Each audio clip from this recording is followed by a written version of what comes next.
Dear students, आपके लिए term 2 के जो एग्जाम पेपर जारी हुए हैं, इसका पार्ट 1 मैंने साइंस का बना दिया था। अगर आपने देख लिया होगा तो पार्ट 1 में आपको सेक्शन ए और सेक्शन बी आपको मिल चुका होगा, और नाइन्थ का ही आपका सेट 1 जो है इंग्लिश का भी कंप्लीट करा दिया गया है। तो ये दोनों के दोनों वीडियोस आप देख सकते हैं।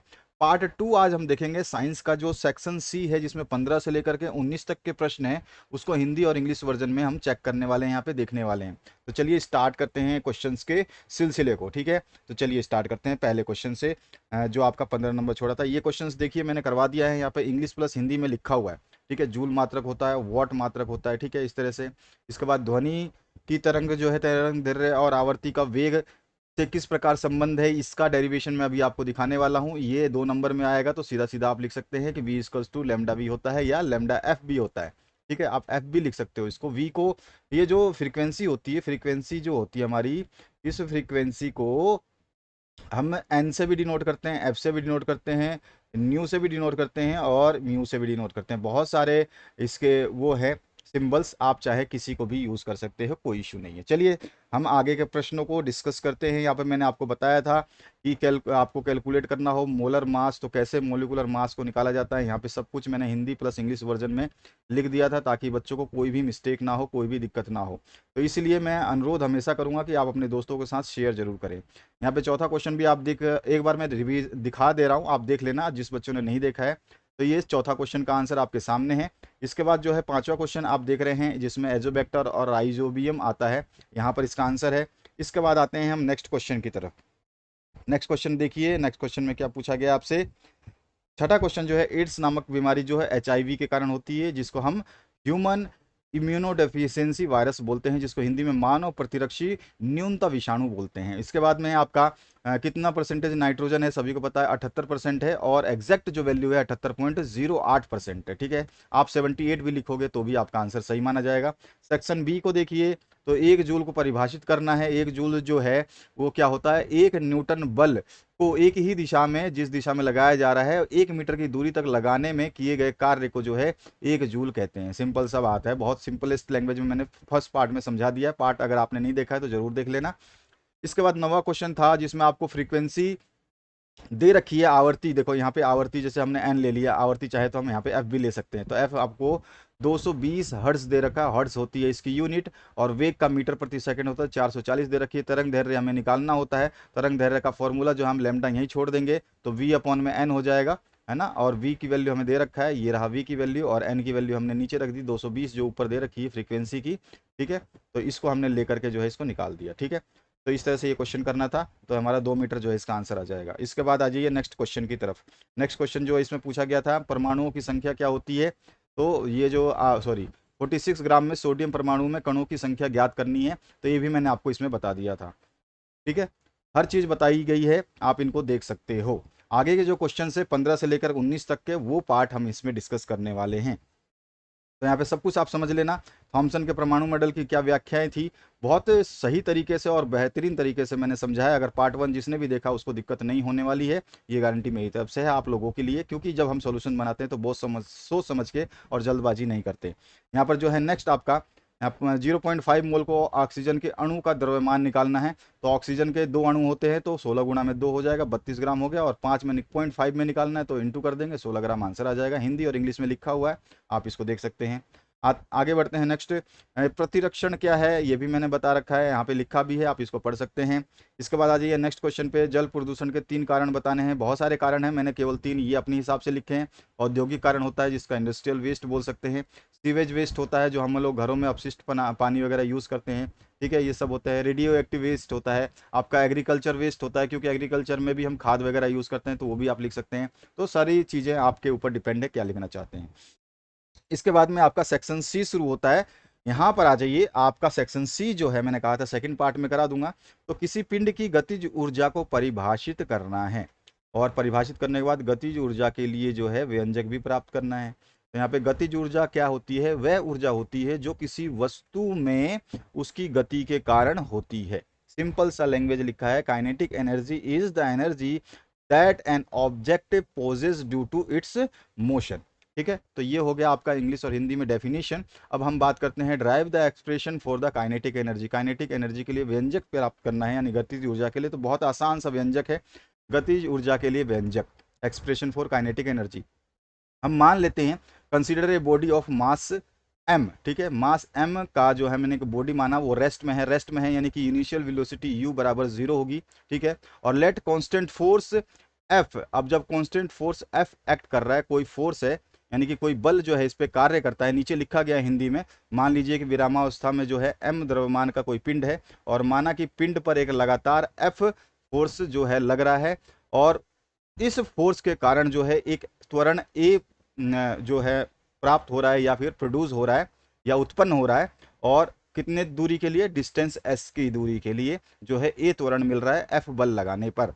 तो इस केस में मैंने देखा कि जब रेस्ट में है सो इनिशियल वेलोसिटी जो प्रारंभिक वेग है वो शून्य हो जाएगी, और फाइनल वेलोसिटी जब हम फोर्स लगा दे रहे हैं तो इसकी जो वेलोसिटी है बॉडी की u से v में चेंज हो गई, यानी कि उसकी फाइनल वेलोसिटी हमने v मान ली। अब यहाँ तक समझ में आ गया, तो ये चीज़ हमें लिखनी होती है ताकि हमारे को 5 नंबर के क्वेश्चन ऐसे नहीं मिलता आंसर, उसमें लिखना होता है थोड़ा सा। तो यहाँ पे मैंने हिंदी में लिखा है, मान लीजिए विरामावस्था में द्रव्यमान m का एक पिंड है और माना कि पिंड पर जो है एक निरंतर बल यानी लगातार f बल लग रहा है जो दूरी s के लिए a त्वरण उत्पन्न करता है।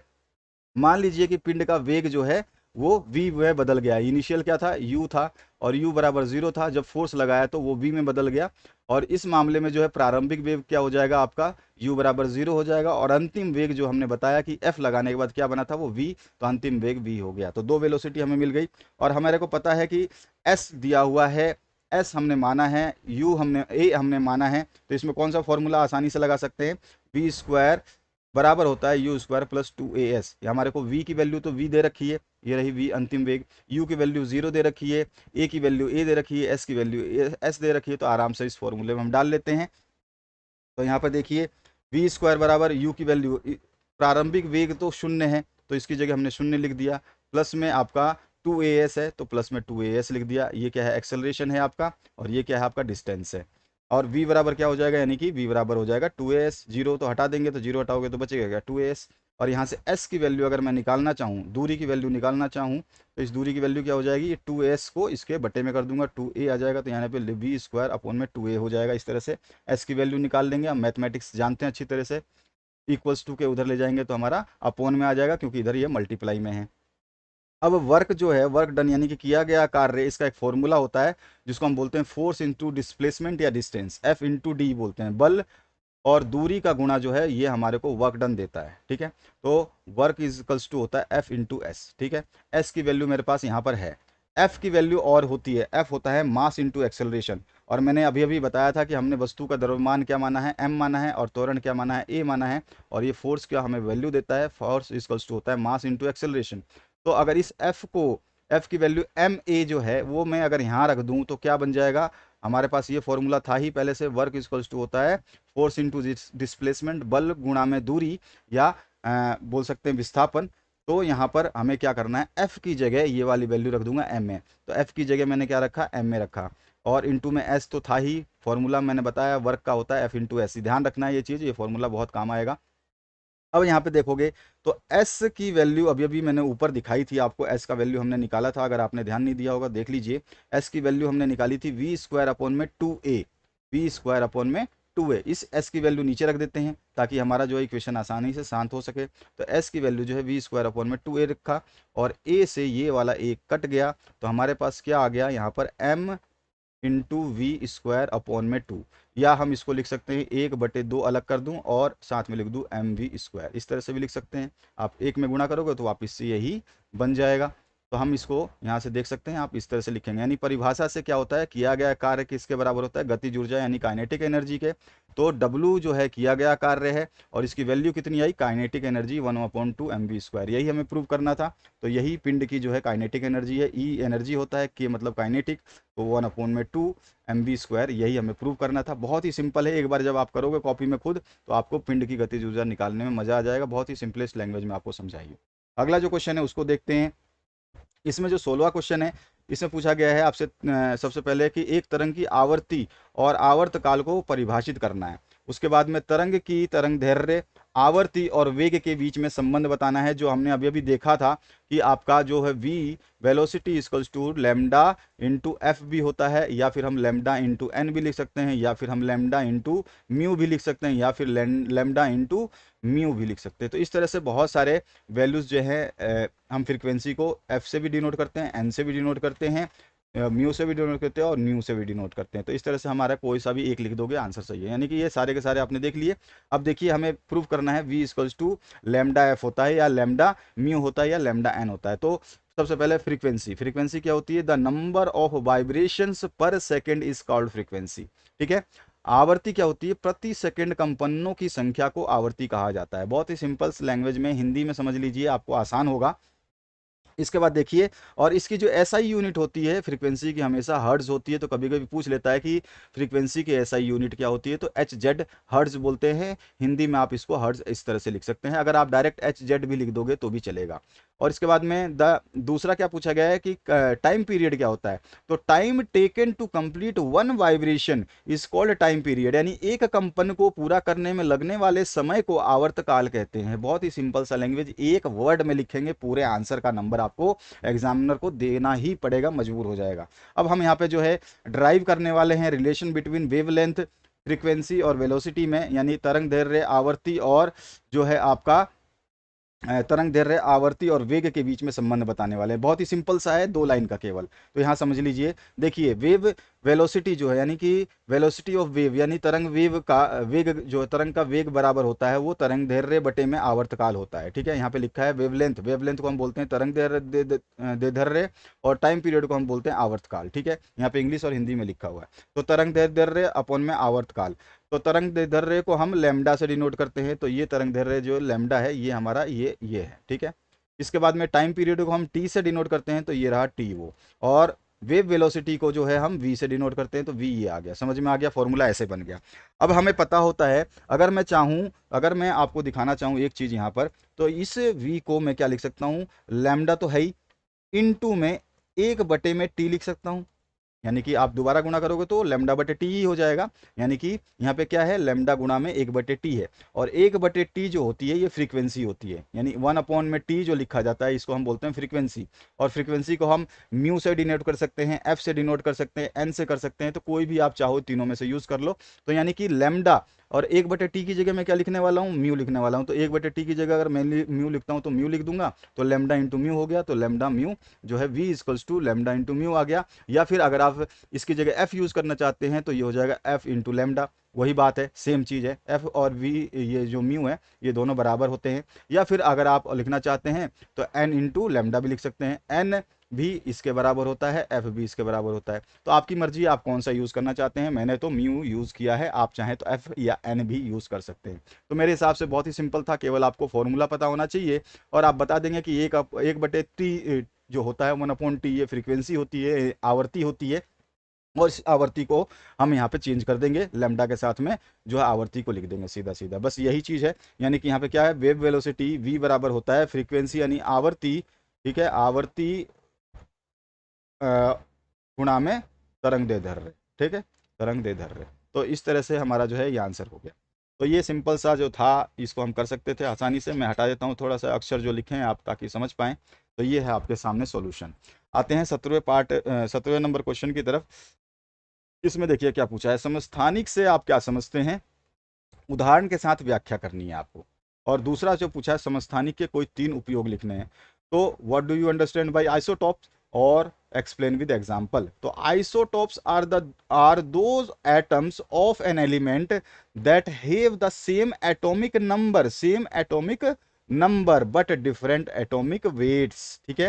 यानी समस्थानिक किसी तत्व के वे परमाणु होते हैं जिनके परमाणु क्रमांक तो समान होते हैं। ठीक है, परमाणु क्रमांक तो समान होते हैं, परंतु या किंतु परमाणु भार जो है ये भिन्न भिन्न होते हैं। बस ये समस्थानिक होते हैं। एग्जाम्पल के लिए अगर हम बात करें तो कार्बन 12 और carbon 14 are both isotopes of carbon, ये दोनों कार्बन के ही आइसोटॉप्स यानी कि समस्थानिक हैं। एक जो है इसमें 6 न्यूट्रॉन होते हैं, 12 वाले में 6 न्यूट्रॉन होते हैं और 14 वाले में 8 न्यूट्रॉन्स होते हैं। इसी न्यूट्रॉन्स की वजह से जो है इनका भार जो है वो भिन्न भिन्न हो जाता है। ये न्यूट्रॉन जो है ना, ये अलग अलग होते हैं, इसी वजह से इनका भार भिन्न भिन्न हो जाता है। तो यहाँ पे भार किस वजह से भिन्न भिन्न होता है, न्यूट्रॉनों की वजह से। ठीक है, ध्यान रहेगा आपको। यहाँ पर इसको हिंदी में भी लिखा है मैंने, कार्बन 12 और कार्बन 14 दोनों कार्बन के समस्थानिक हैं, जिसमें से एक में 6 न्यूट्रॉन हैं और एक में 8 न्यूट्रॉन होते हैं। तो एग्जाम्पल के थ्रू हमने समझा दिया। अब इसमें दूसरा पार्ट में क्या पूछा है कि राइट 3 यूजेस ऑफ आइसोटॉप्स। तो आइसोटॉप्स के बहुत अच्छे अच्छे यूजेस हैं, बहुत भयंकर भयंकर अच्छे अच्छे यूजेस हैं। देखिए, एक आइसोटोप जो यूरेनियम का होता है, जिसको यूरेनियम 235 कहते हैं, ये यूज होता है फ्यूल के रूप में न्यूक्लियर रिएक्टर के अंदर, जो परमाणु रिएक्टर होते हैं, परमाणु भट्टी होती है उसके अंदर। और एक आइसोटोप होता है कोबाल्ट का, ठीक है, यानी समस्थानिक होता है कोबाल्ट का, इसको हिंदी में बताऊंगा। कोबाल्ट 60 के नाम से वो जाना जाता है और वो ट्रीट करता है कैंसर को। ठीक है, बहुत ही समस्थानिक का उपयोग है। और आइसोटोप ऑफ आयोडीन, आयोडीन जो नमक है, नमक का भी एक समस्थानिक है 131। ये जो ट्रीटमेंट होता है ये गायोटर के लिए होता है, जिसको हम घेंघा वगैरह बोलते हैं। ठीक है ना, तो ये 3 तरह के हम यूजेस आसानी से लिख सकते हैं। और इन सभी को जरूर थोड़ा सा याद रख लेना, क्योंकि ये अच्छी चीज़ है, हमेशा याद रखना, क्योंकि आगे आने वाले समय में जैसे जैसे आपकी क्लास चेंज होती जाएगी, तो वैसे वैसे आपको ये सब चीज़ें बहुत ज़्यादा पढ़नी होगी। अभी से अगर आपका बेस मजबूत हो जाता है, समझ लीजिए आप आगे जाने वाली क्लासों में कोई भी समस्या नहीं आएगी। पास होने के लिए नहीं पढ़ो, पढ़ो केवल समझने के लिए। समझ लोगे तो पास क्या, तो आप तो टॉप भी कर जाओगे। लेकिन समझ ही नहीं पाना, केवल मेरे को रटने से मतलब है, तो फिर तो भैया उसका कोई सॉल्यूशन नहीं है, वो तो फिर आपके ऊपर ही डिपेंड है आप क्या करना चाहते हैं। तो समस्थानिक अनुप्रयोग क्या क्या या यूजेस क्या क्या हो सकते हैं, उपयोग क्या हो सकते हैं। तो यूरेनियम का एक समस्थानिक, जिसको यूरेनियम 35 बोला जाता है, ये परमाणु रिएक्टर में ईंधन के रूप में प्रयोग किया जाता है। कोबाल्ट का एक समस्थानिक जो होता है, उसको कोबाल्ट 60 बोलते हैं, उसका उपयोग कैंसर के उपचार में किया जाता है। और इसी तरह से घेंगा के उपचार में आयोडीन के एक समस्थानिक यानी कि आयोडीन 131 का उपयोग किया जाता है। तो इस तरह से आप 3 उपयोग हिंदी में भी लिख सकते हैं। अगला जो क्वेश्चन है, जल चक्र का आरेख चित्र बनाते हुए व्याख्या करनी है। बहुत ही सिंपल सा व्याख्या बताऊंगा, कुछ भी टेंशन लेने की जरूरत नहीं है, 4 लाइनें लिख देना और एक चित्र बना देना। ये रहा कंडेंसेशन। ठीक है, इसमें देखिए क्या होता है कि आपका जो है नदियों पहाड़ों पे जो पानी बरसता है या कहीं से भी बर्फ पिघलती है, तो सारे के सारे धीरे धीरे, क्योंकि समुद्र हमारा जो है नीचे है, धरती के हिस्से में नीचे है, जहां पर भी हम रह रहे हैं हमारे से समुद्र बहुत नीचे है, तभी वो पानी रुका हुआ है। अगर वो पानी, अगर समुद्र ऊंचा होता तो हम क्या होते, जलमग्न, यानी कि जल के अंदर क्रीड़ा कर रहे होते, नाच रहे होते या फिर डूब रहे होते। तो हमारा जल का जो भी लेवल होता है वो हमारी धरती से नीचे होता है। तो इसमें क्या होता है कि सारे पानी इकट्ठा होते हैं, कहीं से भी जो भी पानी आता है तो यहाँ कलेक्शन हो जाता है। ठीक है, ये चक्र चलता रहेगा। और जो है यहाँ पर फिर क्या होता है, धूप के कारण जो है इसमें इवोपरेशन, वाष्पीकरण होता है। ठीक है, और वाष्पीकरण होकर के ये उड़ जाता है और ये पानी के साथ में हवा के साथ में यात्रा करके उड़ जाता है, चलने लग जाता है। और फिर उसके बाद में इसमें कंडेंसेशन होता है, जिसको हम संघनन बोलते हैं। और संघनन के फलस्वरूप जो है इसमें क्या बन जाता है, बादल बन जाते हैं। और ये बादल जो है ये क्या करते हैं, वर्षण के रूप में, प्रेसिपिटेशन के रूप में जो है वापिस से क्या हो जाते हैं, यहीं पर इन्हीं स्रोतों में या इसी नदियों पानी में या झरनों में या पृथ्वी पर या पहाड़ पर वापस बरस जाते हैं और फिर से वापस कलेक्शन हो जाता है, फिर से इकट्ठा हो जाते हैं। फिर से वही प्रोसेस होता है, धूप के कारण फिर से वाष्पीकरण होता है, यानी कि इवेपोरेशन होता है। और फिर से कंडेंसेशन होता है, संघनन से फिर बादल बनते हैं, फिर बादल बन के प्रेसिपिटेशन होता है, यानी वर्षण होता है, फिर से बारिश होती है और फिर से कलेक्शन होता है। तो ये निरंतर चलने वाला चक्र है जो कभी भी रुकता नहीं है। अब इसको हम समझ लेते हैं, इसमें लिखना क्या होता है। देखिए, जल चक्र या जिसको जल विज्ञान, एक सतत चक्र है, यानी सतत मतलब लगातार चलने वाला। ठीक है, एक सतत चक्र है जहां पानी वाष्पित होता है, हवा में यात्रा करता है, यानी कि हवा के साथ उड़ जाता है और बादल का हिस्सा बन जाता है। ठीक है, जल चक्र जो है पृथ्वी की सतह पर ऊपर और नीचे पानी के निरंतर संचलन में मदद करता है। यानी कि जल चक्र क्या कर रहा है, देखो, जल चक्र कर रहा है कि आपका जो पानी है ये क्या है, यहाँ से उड़ के ऊपर भी जा रहा है और फिर वापिस से नीचे भी आ रहा है। तो ये सतत काम करता रहता है। ये समझ में आया, ये चीज निरंतर संचलन में मदद करता है ऊपर और नीचे पानी के। ऊपर नीचे मतलब ये नहीं कि सोचो कि हवा में उड़ रहा है, ये बादलों, ऊपर जाता है तो बादल बन जाता है, नीचे आता है तो पानी बन जाता है। ठीक है, निरंतर संचलन में मदद करता है, यानी कि वो पानी को साइकिल रूप में बनाता है। साइकिल मतलब कि लगातार चल रहा है, पानी यहाँ से उड़ रहा है, जा रहा है, पानी बन वाष्प से और बादल बन रहा है, फिर बारिश हो रही है और फिर बारिश होती है, फिर वही पानी उड़ के फिर वापस बादल बनता है। तो ये निरंतर चलता रहता है। इसमें वाष्पीकरण, संघनन और वर्षा जैसी प्रक्रियाएं जो हैं शामिल होती हैं। और वाष्पीकरण वह प्रक्रिया है जिसके द्वारा जल निकायों का पानी, जल निकाय मतलब जो भी आपके झरने, तालाब, और जो भी आपके बावड़ी हैं उनका पानी जो है दिन के समय लगातार गर्मी के कारण वाष्प में बदल जाता है। और संघनन वह प्रक्रिया है जिसके द्वारा वाष्प पानी की बूंदों में बदल जाती है। जो वाष्प है ये संघनन द्वारा कैसा हो जाता है, पानी की बूंदों में बदल जाती है और ठंडी होकर के बादल बन जाती है।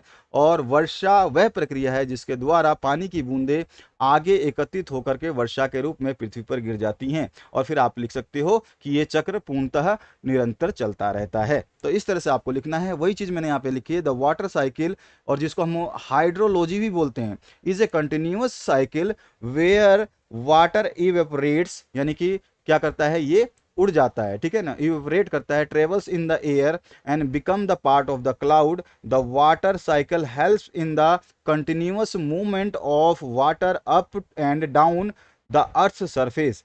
It includes process such as evaporation, condensation and precipitation. ठीक है, ये तीनों को तीनों शामिल होते हैं इसमें। और देखिए, evaporation is the process by which water in water bodies turn into vapor। Evaporation से क्या होता है, इवेपोरेशन के वाष्पीकरण वेपर में बदल जाते हैं। और to continue heat during the day, और क्यों होते हैं ये, ड्यू टू कंटिन्यूअस हीट होती है दिन के समय और ये जो है वाष्पीकरण हो जाता है। Condensation is the process by which vapour changes into water droplets and cools from the clouds. ठीक है, कूल्स टू फॉर्म क्लाउड्स। अब ये जैसे ही ठंडे होते हैं तो ये बादलों का रूप जो है धारण कर लेते हैं। Rain is the process by which water droplets collects further and fall on the earth in the form of rain. बहुत सिंपलेस्ट लैंग्वेज में लिखा है, इससे प्यारा लैंग्वेज आपको मिलेगा नहीं। और इस तरह का डायग्राम जरूर बना लेना, आप अपने बुक से भी ले सकते हैं, और चाहे तो आप पेड़ पौधे खड़ा करो अपनी मर्जी से, ठीक है, इस तरह से पेंसिल से बनाओ, और ठीक है, यहाँ पे झरना वरना दिखाओ ऐसे करके, ऊपर बादल दिखा दो, इधर कहीं सूरज दिखा दो, और दो चार जगह पहाड़ी दिखा दो ऐसे करके, ठीक है। और फिर आप आसानी से बस ये जरूर लिखना, इवेपोरेशन यानी वाष्पीकरण, कंडेंसेशन यानी संघनन, प्रेसिपिटेशन यानी वर्षण, और कलेक्शन यानी कि संग्रहण। ये चार चीजें आपस में जुड़ी रहेंगी साइकिल के थ्रू। तो यहाँ पे देख रहे हो आप, जैसे मैंने अब हटा देता हूँ थोड़ा इंक, तो आपको दिखाई देगा यहाँ पे जो साइकिल्स है इनमें मैंने कलरफुल रेड कलर का आपको यहाँ पे दिखाया है। ये रेड कलर जरूर आपको करना है, ठीक है, ताकि आपको कोई दिक्कत ना हो। तो जो ये रेड कलर में एरो दिखाई दे रहे हैं, ये रेड कलर में ये सारे के सारे दिखा देना कि भैया ये साइकिल चल रही है, लगातार चलती रहती है। ये यहाँ से आया वाष्पीकरण, वाष्पीकरण से बनेगा कंडेंसेशन, फिर उसके बाद में प्रेसिपिटेशन, फिर उसके बाद में कलेक्शन, फिर से वापस इवेपोरेशन, इस तरह से ये चलता रहेगा। तो ये था आपका 18 नंबर क्वेश्चन। अब आते हैं हम 19 नंबर पे। आपको पता होगा कि आपको जो स्टार्टिंग में 7 क्वेश्चन मिलेंगे उसमें से 5 करने होंगे, फिर आपको अगले सेक्शन में 7 क्वेश्चन मिलेंगे उसमें से भी 5 करने होंगे, और अगले सेक्शन में आपको 5 क्वेश्चन मिलेंगे जिसमें से आपको केवल 3 करने होंगे, यानी कि टोटल मिला के आपको 13 क्वेश्चन करने होंगे, और टोटल मिलेंगे आपको 19 क्वेश्चन। ध्यान रखना है, ये चीज़ आपको समझ में आनी चाहिए। यही आपका 10th क्लास का और 12th क्लास का जो सिस्टम था यही था। 7 क्वेश्चन पहले आपको 2 नंबर के मिलेंगे, फिर आपको 3 नंबर के 7 क्वेश्चन मिलेंगे, ये 2 नंबर के मिलेंगे, और ये फिर 5 क्वेश्चन जो है आपको 5-5 नंबर के मिलेंगे, जिसमें से आपको 3 करने होंगे, इसमें से 5 करने होंगे, इसमें से भी 5 करने होंगे। कंपलसरी है। कौन से करने हैं, 7 में से आपको 2 ऑप्शन मिलेंगे, 7 में से 2 ऑप्शन मिलेंगे, और 5 में से भी 2 ही ऑप्शन मिलेंगे, यानी कि हर जगह पे आपको ऑप्शन 2 ही मिलेगा। 2 छोड़ सकते हो, बाकी सारे करने हैं। 5 में से 3 करने हैं यानी कि 2 छोड़ सकते हो, 7 में से 5 करने हैं यानी कि 2 छोड़ सकते हो, और 7 में से 5 करने हैं यानी कि 2 छोड़ सकते हो। आपकी मर्जी है कौन सा छोड़ना चाहो, जो नहीं आता है उसको छोड़ सकते हो। अगला जो क्वेश्चन है बहुत ही सिंपल सा है, संक्रामक और असंक्रामक रोगों के उदाहरण के साथ में अंतर बताना है। देखिए, संक्रामक रोग जो है वे रोग होते हैं जो रोगी के प्रत्यक्ष या अप्रत्यक्ष, यानी कि उसके होने ना होने से आपके पास में संपर्क में आने से फैल जाते हैं। यानी प्रत्यक्ष रूप से भी हो सकता है, अप्रत्यक्ष रूप से भी, वो थोड़ा दूर भी होगा तो भी हो सकता है कि वो रोगी का जो रोग है वो फैल जाए, यानी कि यह रोग जो है संक्रमण से फैलते हैं। और एड्स है, रेबीज है, खसरा है, चेचक है, काली खांसी है, ये सारे के सारे जो है संक्रामक रोगों के उदाहरण हैं। आप इस तरह से उदाहरण लिख सकते हैं, आप अपनी मर्जी से, और बहुत सारे उदाहरण हैं, आपकी मर्जी है। और ये रोग रोगी के साथ उठने बैठने, खाने, है ना, और उनके साथ में कोई प्रयोग की गई वस्तु, सिक्केदार इस्तेमाल से भी फैल जाते हैं, ठीक है। और इन रोगों के फैलने की वजह जो है छोटे छोटे रोगाणु होते हैं। क्लियर हुआ। अब इसके बाद में है असंक्रामक रोग। असंक्रामक रोग जो है ये क्या होते हैं, तो संक्रामक रोग, असंक्रामक, यहाँ पे असंक्रामक लिख लेना, यहाँ पे मिस्टेक है। असंक्रामक रोग वे रोग होते हैं जो रोगी के प्रत्यक्ष या अप्रत्यक्ष रूप से संपर्क में आने से नहीं फैलते हैं, ठीक है। और ये रोग संक्रामक रोगों की तरह एक व्यक्ति से दूसरे व्यक्ति में नहीं फैलते हैं। ठीक है। इसके अलावा विभिन्न प्रकार के मानसिक रोग जो होते हैं, जिसको मेंटल डिजीज बोलते हैं, बवासीर हो गया जिसको पाइल्स बोलते हैं, मधुमेह हो गया जिसको शुगर बोलते हैं, कैंसर हो गया, ये सारे के सारे एग्जाम्पल जो हैं ये कैसे हैं, आपके असंक्रामक रोगों के उदाहरण हैं। ठीक है। ये मतलब साथ में बैठने खाने पीने से ये चीज़ें नहीं फैलती हैं। ठीक है। इसमें कोई बैक्टीरिया जो रोगाणु होते हैं वो ट्रैवल नहीं करते हैं दूसरे के शरीर में। ठीक है। ये वंशानुगत भी हो सकते हैं, जैसे अपने दादा दादी से माता पिता को हुआ, माता पिता से बच्चे को हुआ, बच्चों से उनके बच्चों को होगा, तो इस तरह के कुछ इसमें होते हैं जो अनुवांशिक भी होते हैं। यह रोग संतुलित और जो पौष्टिक आहार जो है वो अगर कम होता है तो इनमें से कोई एक दो बीमारी हो सकती है, ऐसा नहीं कि सारे होंगे, कुछ बीमारियां हो सकती हैं। तो ये चीज़ आप इस तरह से जो है डिफ्रेंशिएट कर सकते हैं। बहुत सारी चीज़ें हैं, इनमें लिख सकते हो, आपकी मर्जी है। यहाँ पे मैंने कम्युनिकेबल डिजीज़ के बारे में वही चीज़ जो मैंने बताया, infectious disease are the those disease which spread through the direct or indirect contact with the patient. These diseases also spread through the infections. ठीक है ना। एग्जाम्पल ऑफ इन्फेक्शियस डिजीज हम कह सकते हैं एड्स होता है, रेबीज होता है, और मिलाज होता है, स्मॉल पॉक्स होता है, और वूपिंग कफ होता है। तो ये सारे के सारे होते हैं। इसके अलावा जो है these disease spread by the split sitting with the patient, eating food और with him and using his used items, और the reason for the spread of this kind यानी कि these diseases is very small germs जो हैं ये इन रोगों को फैलाते हैं। आगे देखें तो नॉन कम्युनिकेबल डिजीज, यहाँ पे नॉन इन्फेक्शियस, नॉन यहाँ पे नॉन, ठीक है, ये भी सही कर लेना, नॉन इन्फेक्शियस है, या फिर यहाँ पे आप नॉन कम्युनिकेबल लिख देना। Non communicable disease are those diseases that do not spread through direct or indirect contact with the patient. These diseases do not spread from person to person like infectious disease जो है ये नहीं होते हैं और नहीं फैलते हैं। और various types of mental disease जो मानसिक रोग होते हैं, पाइल्स होता है, डायबिटीज़ होता है, कैंसर होता है, सभी के सभी एग्जाम्पल जो है नॉन कम्युनिकेबल डिजीज़ के हैं। और these disease are the cause due to the lack of balance and nutritions diet. और ये जो है ज़्यादातर जो है कमी होती है साधारणतः अपने पौष्टिक आहार की, उसकी वजह से होते हैं। और कुछ आनुवांशिक भी होती हैं, हेरिटेटेड भी होती हैं।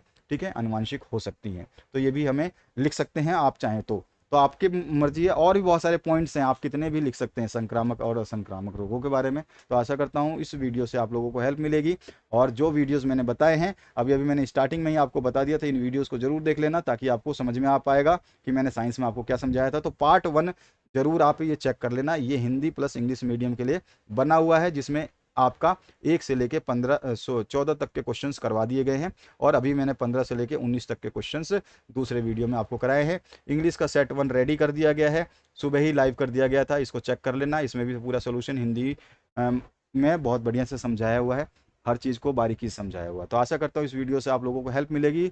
और अपने दोस्तों के साथ शेयर करना, वीडियो को लाइक करना और चैनल पर बने रहना बिल्कुल ना भूलें, ताकि आप लोगों के एग्ज़ाम में हम ज़्यादा से ज़्यादा मदद कर पाएँ।